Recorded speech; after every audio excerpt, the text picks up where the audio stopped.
Good evening and welcome to the League of Women Voters Candidate Forum for the November 6th midterm election. Candidates for the Assembly District 70 and the 72nd Assembly District will be featured in this part of tonight's forum. My name is Gloria Kubishak. I'm representing the League of Women Voters as your moderator. We are pleased to bring you this live broadcast from Wisconsin Rapids Community Media Television. Our viewing audience can call in their questions at 423-0441. The League thanks the candidates for their willingness to run for office. I would remind you that the League of Women Voters is a nonpartisan organization and does not support any candidate or political party. The candidates for Assembly 70, District 70 and District 72 are Dave Gorski and Cari Fay. Both Dave and Cari are Democratic candidates for these assembly positions. Unfortunately, both of the Republican candidates, Nancy Vandermeer and Scott Krug, had other commitments and could not attend tonight's debate. Earlier this evening, each candidate drew for the order of speaking. Each of them has 2 minutes for opening remarks, 2 minutes for closing remarks, and 2 minutes in which to answer questions. Written questions from our studio audience, as well as called-in questions from our viewing audience, will be screened to avoid duplication. We will now begin with opening statements. Am I on the clock? You're on the clock. Hi, I'm Dave Gorski, running for the 72nd Assembly District as a Democrat for the second time. For those who don't know about me, I'm a retired school counselor. I worked for the school district of Nakusa for 18 years. I worked in the middle school as a counselor, the high school.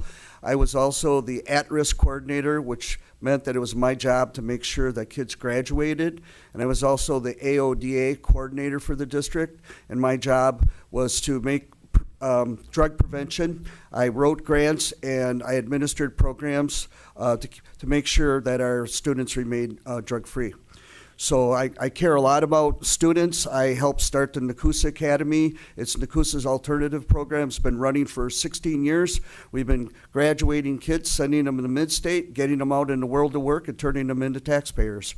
Right now I work for the Wisconsin Rapids School District as a homebound instructor. I work with some of the toughest kids that got kicked out of the emotionally disturbed program or Vesper or River Cities. And my vision for Wisconsin is different than my opponents because I believe we can refinance student loan debt just like Minnesota did. Minnesota's median household income is $8,000 a year higher than Wisconsin's because of policies they made. They pay on average 30% less for the ACA Silver Plan because they did a review of their insurance company. They took $1.3 billion in their own federal taxes back into their coffers. And they work for the people of the state of Minnesota. I think we need to do the same thing here. You know, we can bring down the cost of health care. We can raise wages. You know, we can bring back our funding for our universities and for our public schools, just like Minnesota did. Thank you, Dave Gorski. Cari Fay. Hi. Yes, I'm Cari Fay, and this is my first time running as well. My background that I have is what I'll bring is my firsthand experience with the United States Marine Corps, healthcare, because I currently work at a healthcare clinic in which I help people get insurance at an affordable cost and make sure that their bills are paid and that they follow through with the treatment that they need for their medical issues. Also, I have law enforcement. I was a Milwaukee police officer for 10 years. And moving up here, I became a certified mediator, and as well as investigations on the executive side and the government side for the Ho-Chunk Nation. And I just want to give a little bit further background that I do love children.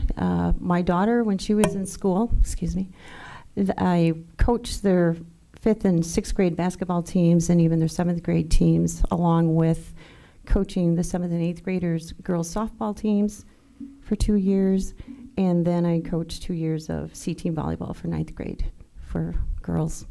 We had winning seasons. I just want to say that I am aware of the healthcare issues, educational funding, veterans' needs, and we need to staff the DNR with scientists and address the opioid epidemic and maintain a substantial DOT infrastructure. And I shall dedicate to taking a meaningful action to be a positive change by working with people across the aisle for the District 70 communities. Thank you. Thank you, Cari Fay. Cari, we're going to start with you with the first question. Okay. What do you hope to accomplish as an assembly person, and what qualifications do you have to make that happen? One of my main reasons for running was to protect the environment, because water is life. If we don't have water, the state of Wisconsin's tourism will go down. We have hunters that come up here. People come here to go fishing, ride the ATV trails, and bring their families up here to go camping and use our lakes. So it's important that we have clean water and clean air. That was my main reason for running, along with publicly funding education, the public education, along with the UW systems, because the funding has been cut too much, as well as Act 10 coming in and taking away our high qualified our teachers and professors. And in order for Wisconsin to succeed, we need to have, our kids to be educated and trained so that they can succeed in Wisconsin, come back to the communities, and bring their skills and their knowledge with them. Thank you, Cari. Dave Gorski, same question. Do you want me to repeat it? Go ahead, please. What do you hope to accomplish as an assembly representative, and what qualifications do you have to make this happen? Well, I think overall, I want to do good things for the most people I possibly can in the state of Wisconsin. And I mentioned that a little bit in my opening statements. We have 1 million people that hold student loan debt in the state for a total of $24 billion. Now, in the state of Minnesota, you can refinance student loan debt. I have a friend that refinanced there at 3.25%. So that's something that we could do to help 1 million people. We can negotiate with, we can collaborate with other states and negotiate with drug companies to bring the price of prescription drugs down. That's what Tony Evers is talking about.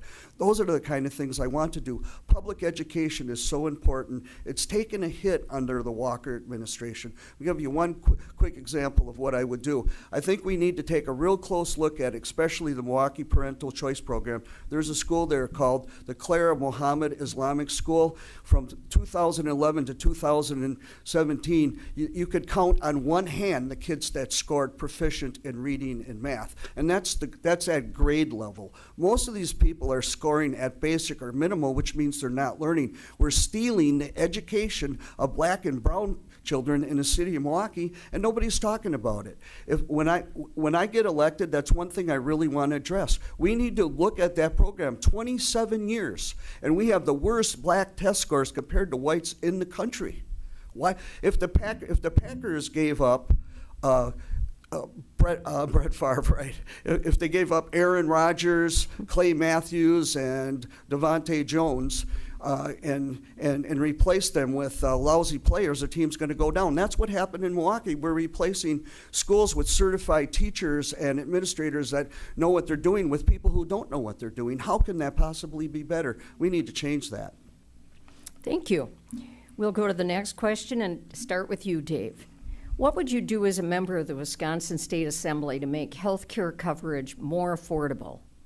Well, I think there's a number of things we can do. I've talked about prescription drugs.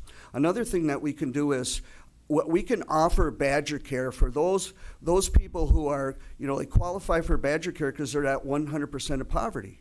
As soon as they make more money, they're kicked off. Well, that's silly. That's called the benefit cliff. So we need to keep them on and just have them pay more as they do better. We can help our small businesses by offering Badger Care for our small businesses. Minnesota extends their version of Badger Care to larger businesses. So that can bring the cost of health care down. Citizen Action did a study on this. And according to their study, they say that they can bring the cost of health care down with a Badger Care option for all by 30% as compared to the silver plan here in the state for an average 40-year-old male. So those are things that we can do and we need to do. Thank you, Dave Gorski. Cari Fay, would you like me to repeat the question? Yes, please. Sure. What would you do as a member of the Wisconsin State Assembly to make health care coverage more affordable? I go along the same lines with Dave. We need to take the MA expansion and use that and open up Badger Care to the public so that the 847,000 families that don't have insurance can get insurance at a reasonable rate. Because the health marketplace right now, when I'm getting insurance for people where I work at, it's pretty high. It's $1,100 at the most, and that is, equals to somebody's mortgage. So when you pay mortgage and your health insurance, it's hard for a family to survive. And I just wanted to add on that last one, I'm in for a student loan forgiveness program. And I had talked with Sarah Godlewski about it, and it was about investing, having companies investing, and then we could implement a program that way. That way when kids graduate, they don't have to worry about paying it back over $100,000 for student loan. For every year that they work, then a part of their loan would diminish. Okay, thank you. Thank you, Cari. The next question, starting with you. Please explain why you do or do not think it's important to reduce the role of money in politics. I believe it needs to be reduced. I've always felt that down in DC, that it's not the Congress people that are making the decisions, or even the president. It's the special interest groups. It depends on how much money, who gives more money. That's who the laws are going to bend to help their businesses, even if they cause air pollution and water pollution. That's almost the same thing that's happening down over here in Wisconsin. We have Foxconn, and the legislation, Republicans have lowered the environmental laws, and we need those. I mean, Illinois is not even happy with us having lowered environmental laws. So I really think that money needs to come out of politics. It's for the people, not special interest groups. Thank you. Unless they were for the people. Sorry. Thank you. I'm sorry. Dave Gorski. Well, I definitely think we need to get the money out. And we're talking about hyper-partisanship so much. And I think the money has a whole lot to do with it, because who's standing behind our candidates? As the Koch brothers who want to lower environmental protection laws, they want to get rid of workers' compensation, they introduce right-to-work bills. So I think if we got the money out, I think our representatives would do a much better job answering to the people and not their big donors. My opponent, who's too afraid to face the League of Women Voters and myself today, he'll get donations this time, I'm guessing about $200,000 from groups that are out to privatize our public schools, the American Federation for Children and also the Job First Coalition, both run by the disgraced Scott Jensen, and they'll send all kinds of lying flyers out about me, and it works. Last time around, Mandy Wright up in the 85th in Wausau was up by 20 points in Wausau, and they spent $200,000 against her, and she lost the race. I mean, is that what our democracy is supposed to be? The American Federation for Children in their 2016 impact report claims that they won 40 out of 41 races they targeted. That's an outrageous winning percentage. They're picking our elected officials. So I'm proud not to take any money from the American Federation for Children. I take money from donors. I have many, many small donations. And I don't take money from, like my opponent, payday loan companies, won't take it. Pharmaceutical companies, I wouldn't take that kind of money. I want to represent the people, not corporations that gouge our people. Thank you, Dave Gorski. Next question is yours. What can be done to ensure that a safe and adequate water supply will be available for generations to come? Well, instead of investing all of this money into Foxconn, we should be investing money in agriculture. Well, there are practices out there that will protect our water. No-till agriculture, cover cropping, bumper strips, and also a lower application of fertilizer many more times during the growing season so the plants have a better uptake of that nitrogen. These are all things that we can do, and we know if we have no-till agriculture and we have cover cropping, we'll have less phosphorus runoff. And we can see here down in our tri-lakes how polluted they are. And that's because we've got phosphates running off of our fields and also nitrogen. So phosphates and nitrogen in the presence of warm water cause these algae blooms. We can help our farmers, and we can help everybody have clean water for future generations. Under Scott Walker, 700 new bodies of water have been added to the impaired list. Thousands of wells around the state have been polluted with nitrates. He has turned his back on the polluters. What we need to do is we need to bring our scientists and the DNR back. We need to get out to these farms that are polluting our water and make sure that they use better practices and protect our water. So there's a whole lot we can do. Thank you, Dave Gorski. Cari, same question. Okay, repeat that. Sure. Sorry. What can be done to ensure a safe and adequate water supply will be available? What can be done to ensure that a safe and adequate water supply will be available for generations to come? Well, the first thing is to put our environmental laws back where they're supposed to be. And then fully staffing the DNR so that their people can go out and enforce and have a new person who knows natural resources to be in charge of it and give out the reports that are true and accurate. And bring back the scientists. We definitely need the scientists. Also, I encourage families out there to get their water tested so that they can see where their levels are actually at, and then contacting their local municipalities and letting them know what the results are to see if there are other actions that they need to take to make sure that their water is clean drinking water. I also want to applaud the Farmers Union that was recently formed, I believe, in July 2018, because they are also actively taking steps to make sure that they are being environmentally conscious when it comes to the land and when it comes to the water. So we all need to start taking steps towards that direction in order for 7 generations down to live a happy, prosperous life. We have to think about what type of legacy you are going to leave behind. What type of legacy am I going to leave behind? What am I going to vote for? I'm going to vote for, pro-environment. We need water. Water is life, for sure. Thank you very much. Next question, Cari, is discuss your position on school vouchers and the role they should play in educating Wisconsin students. Ooh, that's a tough one. Only because the voucher school system is basically down in the Milwaukee area and should be working down there, but information has shown that they really haven't met the expectations that they thought they were going to come to. Although it is good for those children that are attending those schools. I do know that when I lived in Milwaukee, I did send my kids to non-public school, but I paid for it. I didn't have a voucher program, but the Ho-Chunk Nation tribe also helped as well. But at the same time, I paid extra money for my kids to attend that parochial school. So that is a tough question because it can go either way. That's all I'm going to say. I would have to review more information to give a proper answer on that one. Thank you. Dave Gorski. Well, I'm no fan of the voucher program. And one of the big reasons is how it came about.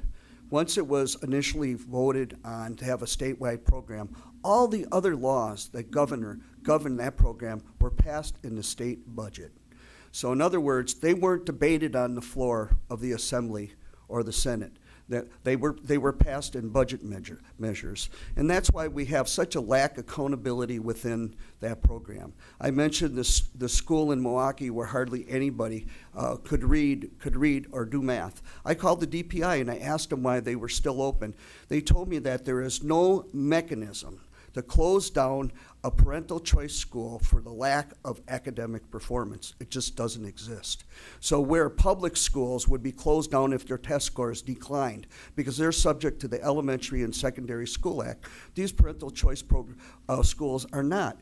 And not only are they doing poorly, mainly in Milwaukee, but the people that work there are paying themselves six-figure salaries, and you guys don't know it, and they keep that from you because according to what I got from the DPI, that's uncollectible data, but there's a group here in Wisconsin called the Wisconsin Public Education Network, and somehow they got their hands on some tax returns from some of these administrators, and they're paying themselves six figures. You know, the whole program has to come to the light of day. We need accountability. Our taxpayers need to know how much they're paying for these programs because right now they don't. It's on your property tax bill as a public school expense. It has to show up as a private school expense, and you know what? It's scheduled to go up for 10 years, every year for 10 years. So you would see every year you're spending more and more money on private schools, and nobody even asked you if they could spend that money on private schools. So I think we need just to do a moratorium on it and do a big study, start over on it. Thank you, Dave Gorski. Next question. Small towns, and it's yours, Dave. Small towns and villages are paying exorbitant amounts to large municipalities to pay for services like ambulance and fire protection. Mm-hmm. How will you achieve fairness and equity so that municipalities are not gouging or even profiting from these emergency services? Mm-hmm. Well, it sounds like you're talking about the town of Grant. I've been to a couple meetings there, and they actually pay a service in Plover, and then they also have to contract with one in Wisconsin Rapids, because if they had to depend on the one in Plover, a lot of people would die before the ambulance got there. And so, you know, it seems to me that this should be negotiated between communities. Maybe, I don't know, maybe we could set some kind of protocol on it. You know, if the larger community is not going to be able to get provide the service in time to save somebody's life, then the smaller community should be allowed to contract with somebody, you know, that's closer by. I mean, I think that's what the town of Grant would like, because they get stuck with a big bill from Portage County because they're in Portage County, but the closest services are in Wood County. So I don't know, it doesn't seem like that hard of a thing. I guess Portage County should probably bite the bullet and take a little less in taxes and, you know, allow Wood County to do what's best for its residents. Thank you. Cari Fay. Okay, repeat the question again. Sure. Sorry. Small towns and villages are paying exorbitant amounts to larger municipalities to pay for services like ambulance and fire protection. How would you achieve fairness and equity so that municipalities aren't profiting from these emergency services? I would have to go along the lines with David, that people just need to meet from the municipalities and come out with something that's equal, and make sure that these smaller ones do have EMS workers that can make it in a timely manner to their local ambulances. Like, I do know Maryland and Jackson County, when they need an ambulance quickly, and depending on what the injuries are, the ambulance comes from Black River Falls. So the person could be waiting anywhere from 15 to 25 minutes before an ambulance comes. Like Dave said, you know, people are suffering because of this. And I also feel that, you know, being part of the assembly, you'd be working from the state level, and we should be funding these parts, because the state of Wisconsin has the responsibility to take care of its residents. So I really feel that the state of Wisconsin, that there is funding out there, that they can help these communities that have that inability to have the EMS services or the law enforcement services as needed, because it states in the Wisconsin Constitution, you know, that law enforcement personnel is something they're supposed to be making sure that communities have. Thank you, Cari. Next question is yours. What do you consider is the biggest issue facing your home district? Water. A lot of people, there's, you know, down by Port Edwards and near closer to Armenia as well, Nisita, they're having tremendous water issues, and we need to have clean water. Up by Rudolph as well, they're getting their water tested, and they have high nitrates. So we need to start taking steps, again, making sure that water gets tested and then implementing ways to lower the nitrate level in those waters instead of, you know, having to build or dig new wells. The people who are, you know, after a DNR does a study to find out exactly where these nitrates are coming from, then they need to work with those people or whoever is causing these nitrates to be high to implement plans to ensure that they're allowing less amounts of nitrates into the groundwater. And I'm trying to think here. Access to affordable health care. So by, again, taking the MA expansion and opening up public Badger Care to the public, then farmers and families would be able to have access to that affordable health care.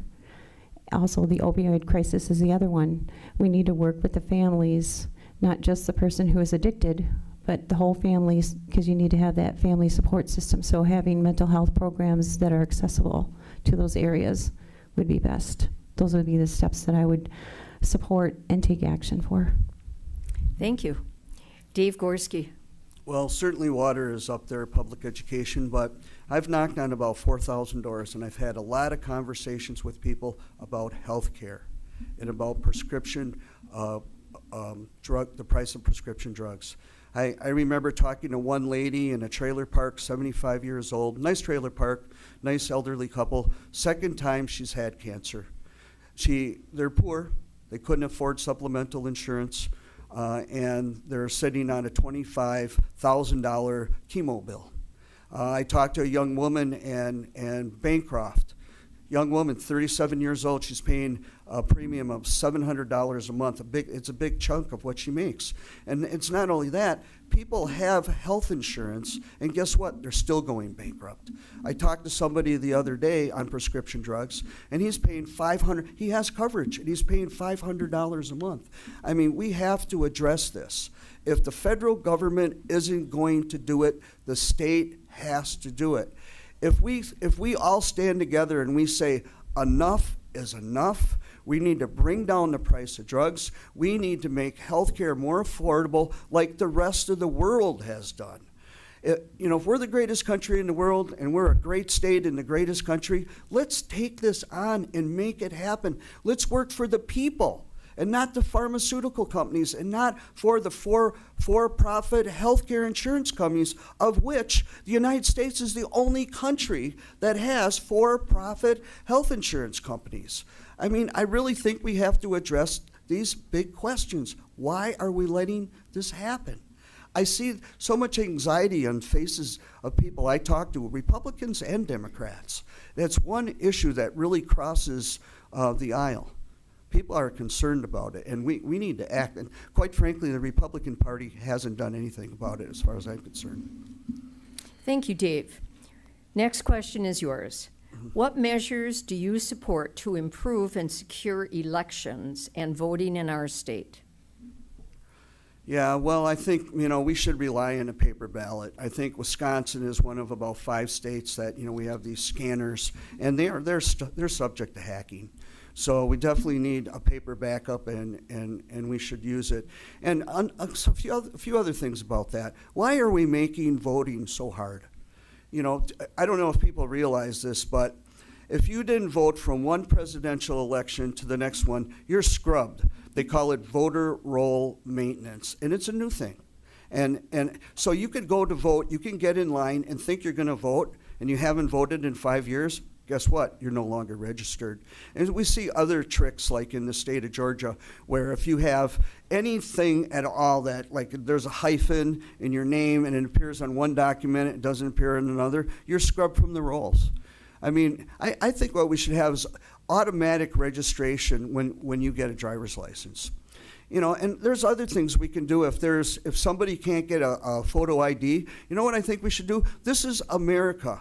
You know, we're a land of democracy. Let's go to people's houses and take a picture of them, you know, and get that ID for them. Why aren't we doing that? You know, I want everybody to vote. Even if they vote, that means voting against me and I lose. It's okay. I want people to vote. All you Republicans out there, get out and vote, okay? But Democrats, you got to come more, you got to come out. But everybody needs to vote. We shouldn't be suppressing our vote. Let's get rid of gerrymandering. It's absolutely ridiculous.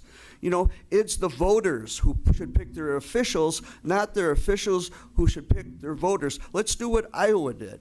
You know, they have a nonpartisan group that puts their maps together, and if I'm elected, I will be for that 100%. Whether or not the Democrats are in charge or not, and they can draw their own lines, I hate that. I would never be part of it. Thank you. Cari, Okay. you want me to repeat that question? Yes, please. Sorry. I get really involved in what he's saying because I'm for everything that he's saying, and I'm just like, I forget the question. Sorry. That's fine.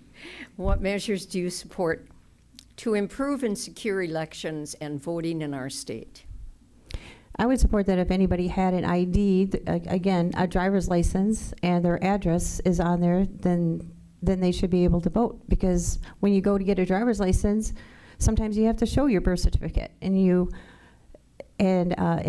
school ID in order to get that. And then you have your parents with you. So you're obviously a United States citizen and you have an address, then you should be able to vote. And the same thing goes for when it comes to, I believe it's South Dakota. There's a big thing going on down there just because they have a lot of post offices. That area is so rural that they may not have mailboxes out there because it is so rural. It's like 45 minutes between a house. So I know there's a big fight down there right now for Pine Ridge Reservation area. So we need to make things easier. People want to vote, let them vote. It's important. Like Dave said, you know, democracy. Every vote counts, and we need to make sure that everybody does vote. We shouldn't hinder them coming to the polling stations to vote. And I'm also along with the gerrymandering. We need to make sure that a representative can represent their area that they live in, and not make it such a hindrance for them to drive. I mean, I put on probably 5,000 miles in my vehicle during this campaign, going from one end of the district to the other. That's all. Thank you. Cari, the next question is yours. What can be done on the state and local level to address climate change? Again, we need to look at what we're doing with our water, how we're treating the land, our natural resources. We need to take strides, huge strides, going towards clean energy, solar energy, wind energy. I was very devastated when I found out that Trump had taken us out of the Paris Agreement that was signed in 2015, because I was just like, yes, the United States is going to be taking steps going green, because that's what we need to do. Another thing is, you know, having vehicles that are more hybrid, green, electric. I really feel bad that the people who drive those vehicles right now, that they have a higher registration than a fossil fuel vehicle. So, you know, it all begins at the top. We need to start making steps towards that, away from fossil fuel and becoming more green. That's all. Thank you. The original question, please. Sure. What can be done on the state and local level to address climate change? Well, you know, I don't know how many people remember this, but shortly after Scott Walker took office, he changed the wind turbine siting laws. I think it was a quarter mile from a residence. I think he moved it out to about a third a mile or a half a mile. Kind of killed the industry in the state, to be honest. So, and in other ways, like for solar and geothermal, Wisconsin was doing much better before Scott Walker got in office. Minnesota's far outpaced us in the gains in green energy. How many people have seen the solar array at the library? You know, that's generating electricity, I don't know, equivalent to how many houses? Just going to say 20 because I don't know. But you know, what they talk about is that energy means that's coal that we're not buying from Kentucky or West Virginia. And that's companies from our state that are making those installations and servicing those solar panels. So we can go so much farther. I spent some time in Chile, and they looked at what kind of energy they should go to. They decided against coal-fired power plants because they emit so much mercury into the air, and they didn't want to pollute their water and pollute their fish. So I think we need a vision for Wisconsin. Let's be 100% green by a certain date. It doesn't have to be binding. We don't have to find anybody, but let's have a vision and let's have a goal. And let's work with our alternative energy companies here in Wisconsin. Let's create jobs right here in Wisconsin and clean up our air. We're growing more. The green energy industry is growing much faster than the fossil fuel industry. It's actually, fossil fuels are in decline. There are more and more jobs in green energy. Let's jump on that bandwagon, Wisconsin. Thank you, Dave Gorski. Next question is yours, and it will be our last question for tonight. And then we'll move into concluding remarks. Mm-hmm. How would you propose to fund Wisconsin highways and our declining infrastructure? Discuss how the millions of dollars borrowed over the past 8 years were meant to address this. Well, talking about the borrow and spend policies of this administration, we're looking at 20% of our transportation funds going to service the debt. That's not a good thing. I was just Cari and I were at the Wisconsin Highway Commission meeting here down at the meet, and they'll tell you, go back to the days of 2006 when we had our gas tax indexed to inflation. We didn't have these problems.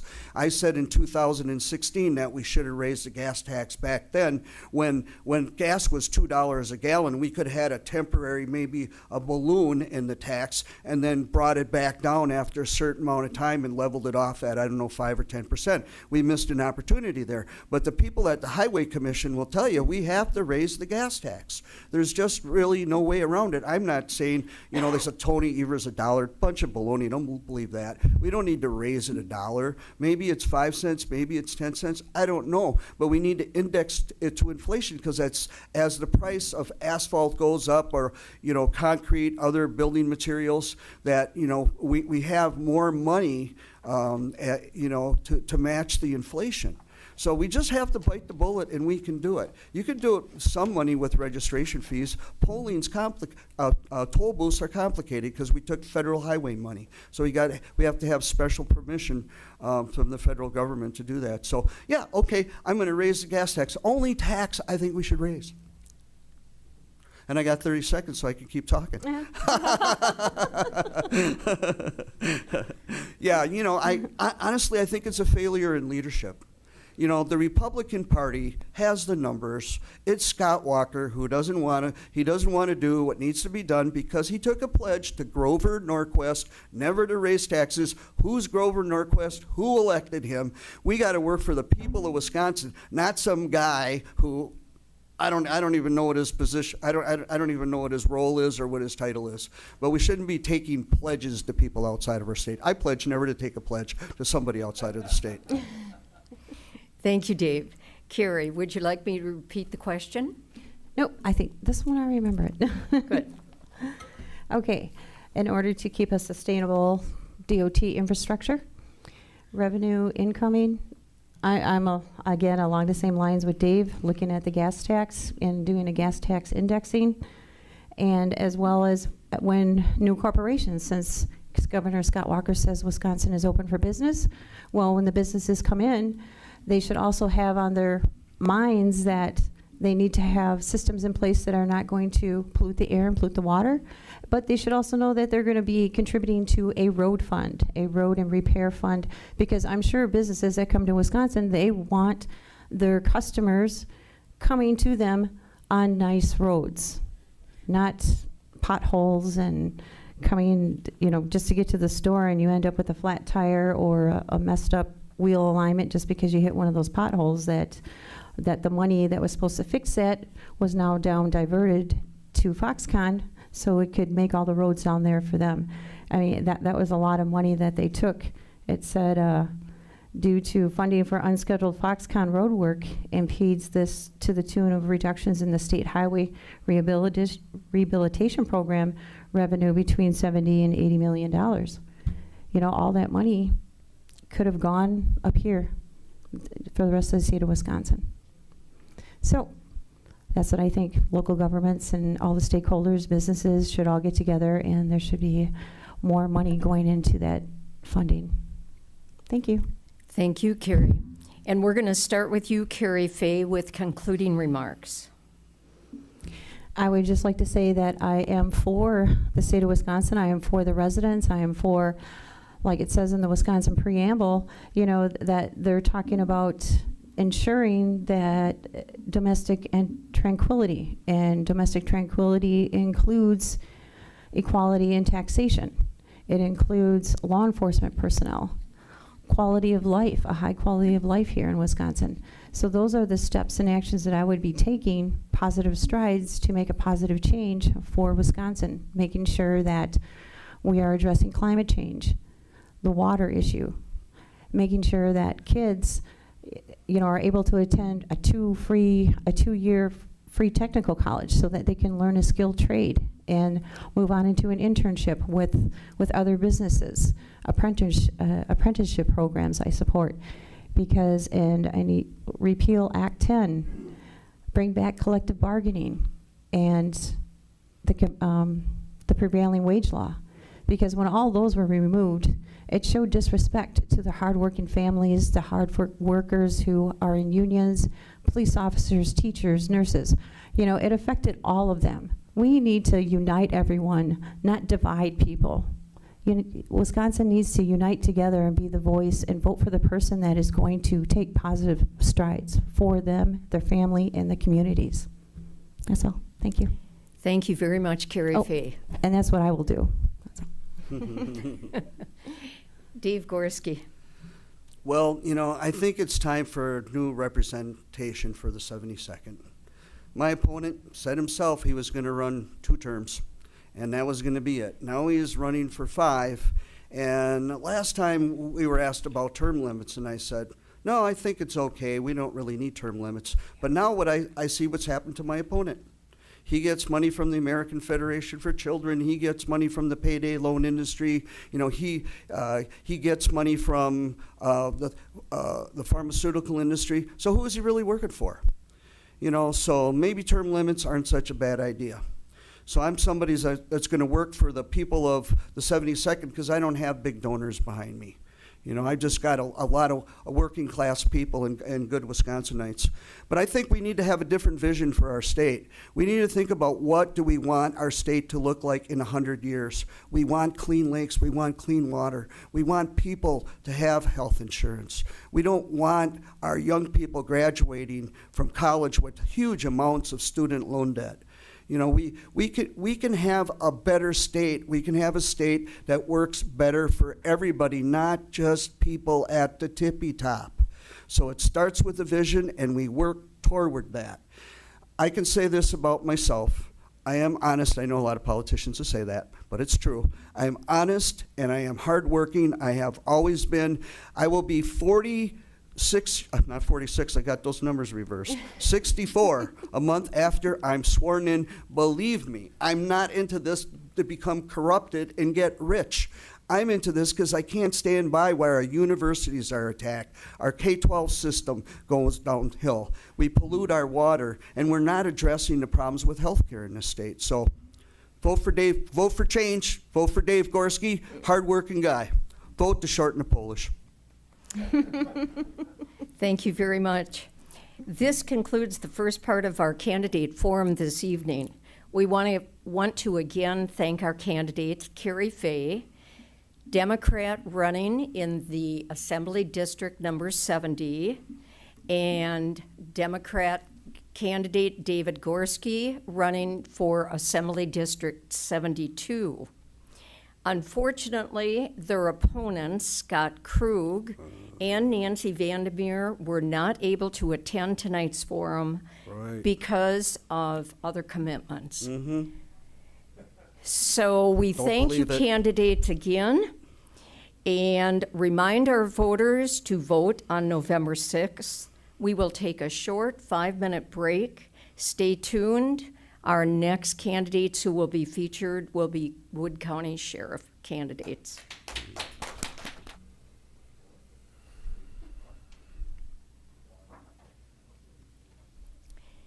Welcome back to the second part of tonight's League of Women Voters Candidate Forum for the November 6th election. My name is Gloria Kubishak. I'm representing the League of Women Voters, and I will be the moderator for this part of the debate.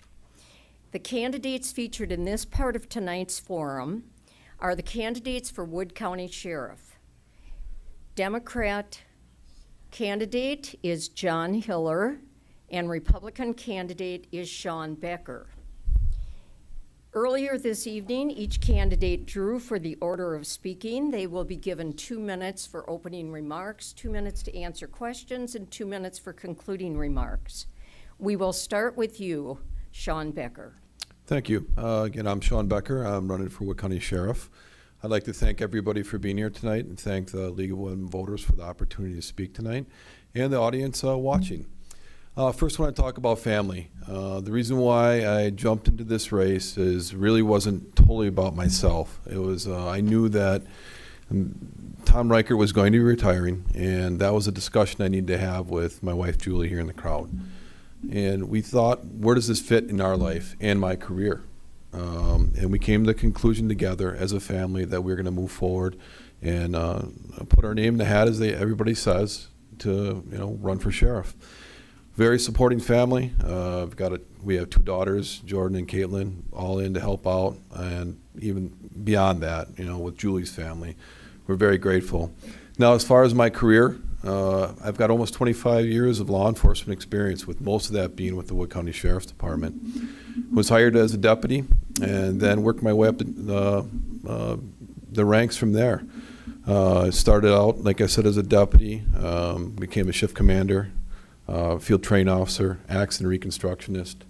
Was promoted to patrol sergeant, investigator sergeant, patrol lieutenant, and now patrol captain. For the last 8 years, I've been an administrator overseeing the entire patrol division. That's up to 50 full and part-time law enforcement officers. Furthermore, I'd like to talk about community involvement. I really strongly feel that law enforcement officers need to be involved in the community. I need to get to know people, the law enforcement officer, get to know the person behind the badge. I'm very proud to be part of several organizations out in the community.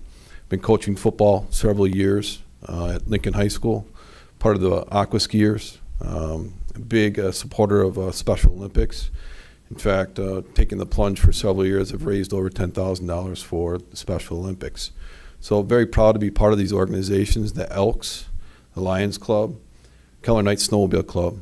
So I firmly believe, those are relationships that you build out in the community that you can work with as you move forward as a law enforcement officer.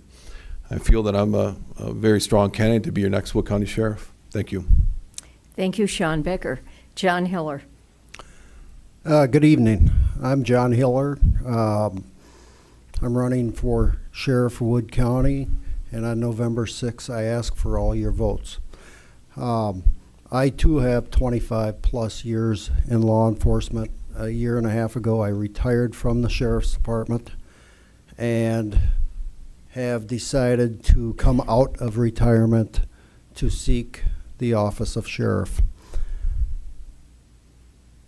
Throughout this campaign, I've been around and I've talked to a lot of residents, and they've stated that they want change within the Sheriff's Department. They have even commented, and I did not make this one up, they commented they wanted the swamp drained. They are seeking change, and they're looking towards me for that change. one of the big issues that people have talked to me about is quality of life issues. Not necessarily the top media issues such as the mental health or the drug abuse problems. These are quality of life issues that they think the sheriff's department could better help them out on a daily situation for each of their individual lives. They got very specific on what problems they had, what issues they had with the sheriff's department, that these issues were not being dealt with, and I felt a sense of they're definitely seeking a different direction within the sheriff's department. I thank the League of Women's Voters to invite me back here. The audience is much smaller than it was the last time. Thank you. Thank you very much, Mr. Hiller. Before we begin, I just want to remind our viewing audience that you can call in your questions at 423-0441. First question, and I'll go to you, John Hiller. What steps, if any, should be taken to curb gun violence in our community? First of all, I'm a proponent of the Second Amendment right to carry firearms.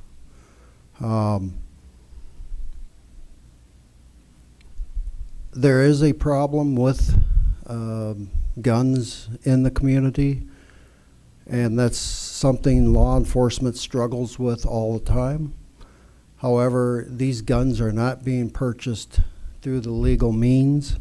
You can go to Milwaukee and you can pick up a gun for $50 on any street corner, and it's probably not traceable. Yeah, that's being brought into our communities. I think we just need to do more enforcement, pay more attention, and listen to the public when they tell law enforcement that they have these issues, they know who the people are, and just pay more attention to that and direct your resources to trying to solve that issue. Thank you. Thank you, John Hiller. Shawn Becker. Sure, thank you. A couple ways to answer that question. First, I don't have a problem with the Second Amendment either. However, what we have to look at, and remember, we don't make the laws, we enforce them. But one thing that I'm a proponent of is bringing up more background checks for people who are going to purchase firearms. And those should revolve around mental health. If somebody's having a mental health issue or diagnosed with a mental health illness, they shouldn't be allowed to have a firearm at that time. Because I think if somebody takes somebody else's life, I don't know how they could really be mentally sane at that time when they do that, unless they're defending themselves. Now, another way that I'll answer that is what the Sheriff's Department has been doing for numerous years, is going out and training people and dealing with emergency situations, that if somebody would come in with a firearm to a school, a business, or any type of commercial building, we're training people on how to react to that. We've been doing that for several years. I'm a trainer. The Sheriff's Department has several trainers that, like I said, will go out to our school systems, our local businesses, and tell them how to react if something happens. It's not that it's a fight or flight situation, but you need to react. You can't just sit there. You've got to do something if somebody comes in with a firearm and you're faced with it. And we've been training people for several years to handle a situation like that. Thank you very much, Shawn Becker. We'll go back to you for this question. In Wood County, the number of people confined in our jails seems to keep growing, with a trend that seems to favor confinement over prevention or rehabilitation. If elected, what would you do to address this situation? Thank you. Well, what we are taking steps on doing is providing mental health provider in our jail. We've been doing that the last 2 to 3 months. I wish we had been doing it years before that, but it's something that we finally started to make a move on the last couple months. Now, with that part of mental health, having a provider in our jail, we're allowing our inmates to get services that they need. Most of the inmates that come into our jail have either addiction problems or they've been seeking out mental health services before they come in. So if they're addicted to a substance, once they come into our jail, they're forced into sobriety. That's a good thing, all right? But if we don't provide any treatment, once they are released, they're not going to succeed. They probably won't. They're going to go down the same path that they were before they got there. So if I'm your next sheriff, I'm going to definitely expand those mental health services within our jail and get them towards AODA services so our inmates have a better chance of succeeding. Furthermore, once an inmate is released from custody, we still have to connect them to local services in the area as well, because the services shouldn't just stop when somebody's released. If they're released and there's nothing there for them to continue to help, they could fall down that same path as well. So I'm a very, very big proponent of mental health. I'm very happy that our jail and current administration has made the investment and the county's made the investment in providing mental health services in our jail. We're one of the only local jails in central Wisconsin that is having a full-time provider in our jail to help the inmates out before they get released. Thank you, Shawn Becker. John Hiller, would you like me to repeat that question? Yes, please. Sure. In Wood County, the number of people confined in our jail seems to keep growing, with a trend that seems to favor confinement over prevention or rehabilitation. If elected, what would you do to address this situation? First of all, I think that's the key priority for the next sheriff. The jail issue is a problem. The jail deaths are definitely a problem. The confinement is not dictated by the sheriff, so we have to adapt to who's being confined and why they're being confined. That's done with the court system and probation, parole. I agree to a certain extent that these individuals that come in, they're either addicted or they may have mental health issues. A lot of them are on drugs. I don't think the current program that the jail's got is working. If it was working, then we wouldn't have so many deaths in the jail or attempted deaths. I feel there's a lot of services outside of government that should be tapped, and a little creative thinking possibly would help on not only inside the jail, but when they get released on the outside. And I know some of the church groups are doing this, and other groups are trying to assist in helping people that are getting out of jail get off of their addiction or get help in mental health. I'll say one last thing. There's a trend going on where mental health hospitals are becoming fewer and fewer. That turns those individuals over to the county jails. That's the last place they can go. That's an issue we're going to have to look at. Again, the jail is, in my opinion, the #1 priority for the next sheriff. Thank you. Thank you, John. The next question is yours, John. What are your opinions on the legislation of marijuana, either for medical or recreational use? Medical marijuana, I'm in favor of. There are so many diseases that are helped and benefited by prescription marijuana directed by physicians. It's been proven, and there's no question as to the benefit of medical marijuana. I think marijuana at some point in time will become legal in the state of Wisconsin.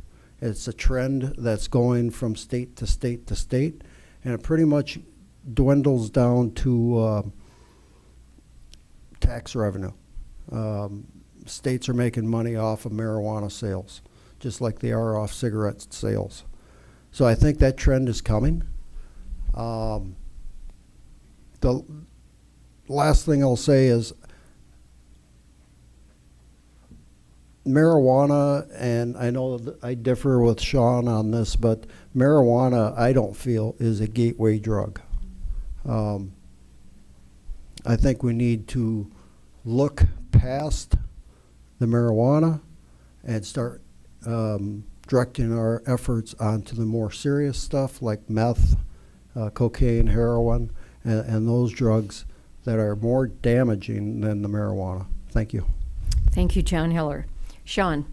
I'd agree with the first part of John's statement. I don't have any personal or professional issue with medical marijuana.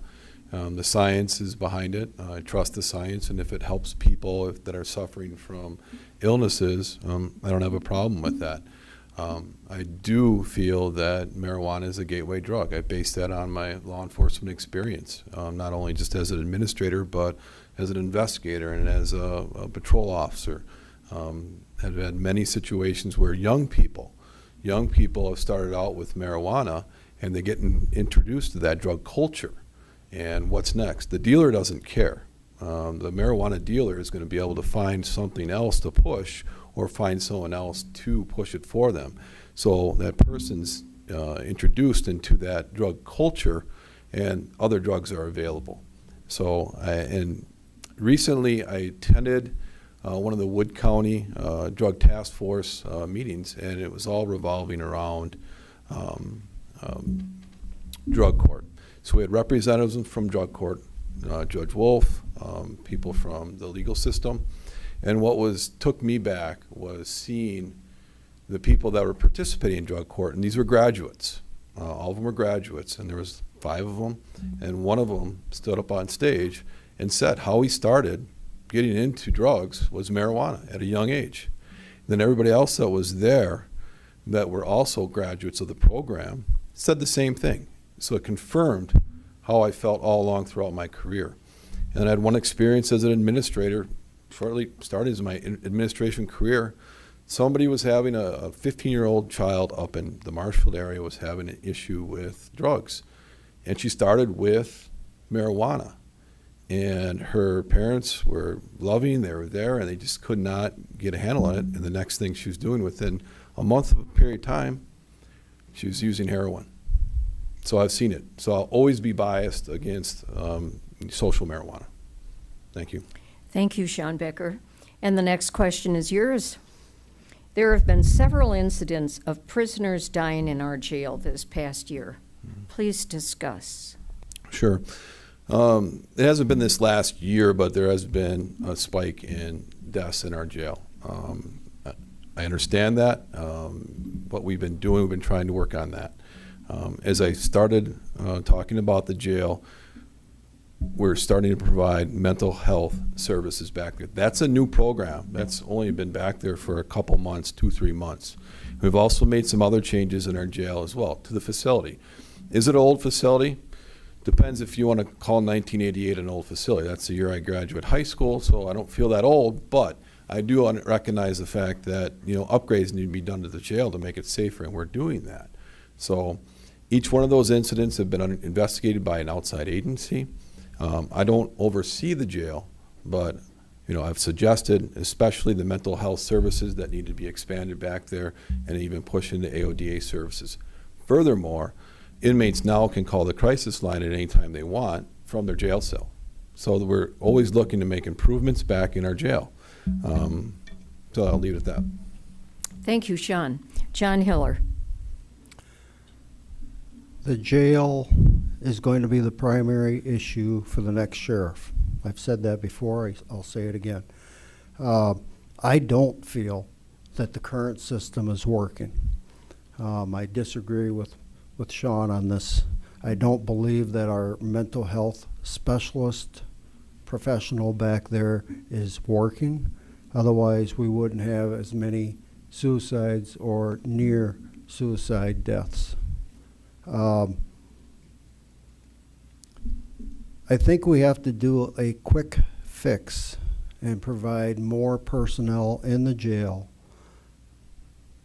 I may not have the numbers down exact, but I think it's 40 inmates to 1 correction officer, or it could be 50 to 1.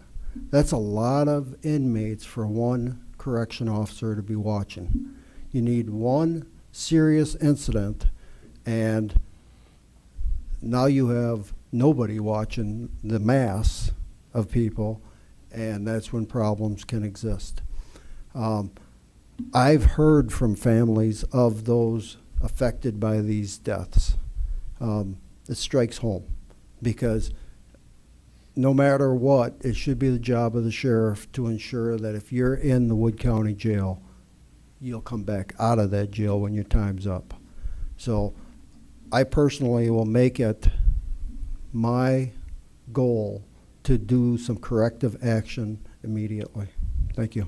Thank you, John Schiller. Shawn Becker. I just answered that. Pardon? Yes, you did. I'm sorry. You can do it again. All right, that's okay. John, we're going to go ahead with the next question for you. Is there a policy on handling cold cases? I don't believe there is a policy on handling cold cases. I'm not 100% sure. There should be. There should be something to where those cold cases are at least reviewed for any possible new information that might have come up, and they should be updated. I'm not sure if there's a policy or not. Shawn might know better than I do, but there should be. Thank you. Shawn. We have policies that govern investigations at a department. So the investigations that have been called cold cases, to back up a little bit, I was an investigator for 5 years. So these are cold cases that the department might have, sort of a lot of other departments as well. But I will say that they're open cases. They're not closed. They're open. And we continue to take leads on them all the time. They're assigned to investigators right now. And each investigator that has that assigned cold case is required to work on them. And a lot of that revolves around the community support and getting people to be, number one, educated that, hey, we still have a cold case that is out there that we're investigating. And we encourage the public to provide information. And we still do get information on these cases, and we continue to work them. They're not tucked away and like not being worked on at all. They're assigned to our investigation unit right now, and they're expected to work on them. And as sheriff, I would, with my investigation experience, where I've investigated the start and a case that went cold, if you want to call it that, that was a homicide. So I know what it's like to work these cases. And sometimes it gets frustrating when people politicize these terrible situations, these terrible tragedies. The sheriff's department is still working on them, and we're not working on them alone. I want to make that very clear. We're not on an island working on a homicide case by ourselves. We're collaborating with other law enforcement agencies, not just locally, but at the state level with DCI, Department of Criminal Investigations, and the FBI. Any type of homicide case you get like this, you cannot work it solely as an agency. You have to reach out and work with other agencies as well. It's a huge collaborative effort. Thank you very much, Shawn. Next question is yours. Is it a top priority of the Sheriff's Department to fight against the opioid addiction? And what financial and staff resources should be used? Yeah, it's a top priority in any law enforcement agency, the opioid addiction. But what I've found, especially the last few months, connecting that with mental health, all right? What caused that addiction? It was most likely a mental health issue or concern that that individual had. That's what brought that person down to being addicted to, whether it's alcohol, opioids, or any other type of a substance. So going back to the mental health aspect of things, I already brought up the jail, that we're moving forward with that, and that's something recent that I believe is having an impact back in our jail. That needs to be expanded towards the AODA services. We're looking to do that and partner up with other foundations to get some grant money. I believe that's going to have a huge impact in our community, because the more people that we can break that cycle of addiction that get back out in the community and they still get some help, are going to be successful in not coming back to this, this high recidivism rate that we have in our county. And secondly, talking about the mental health things with what I do and what I oversee in our department, we've been training our law enforcement officers the last probably 3 to 4 years in how to handle mental health calls of service. And that includes dealing with people that are suffering from addiction, recognizing those issues, getting them to the hospital, communicating that information to our crisis staff so we can get those people some help. So I'm going to be probably circling right back to the opioid epidemic and connecting that with mental health. That's going to be a priority if I'm your next sheriff. Thank you, Shawn Becker. John Hiller. I think the drug war is lost. We've spent a fortune on fighting drugs. Time after time, either new drugs come out or it seems like we never get ahead of the game, although we keep spending money on the problem. The opioid situation problem is part societal. It's also, a lot of these are prescribed medications from physicians, from doctors. A large majority of those individuals that are addicted to those usually don't get involved with law enforcement. Yeah, you get the major cases where it affects certain people, or where certain people steal opioids, but I think the direction needs to be to start working with the medical field, and then direct some money towards maybe educating the officers, and hopefully as society we can turn the whole thing around, because right now I think we lost. Thank you.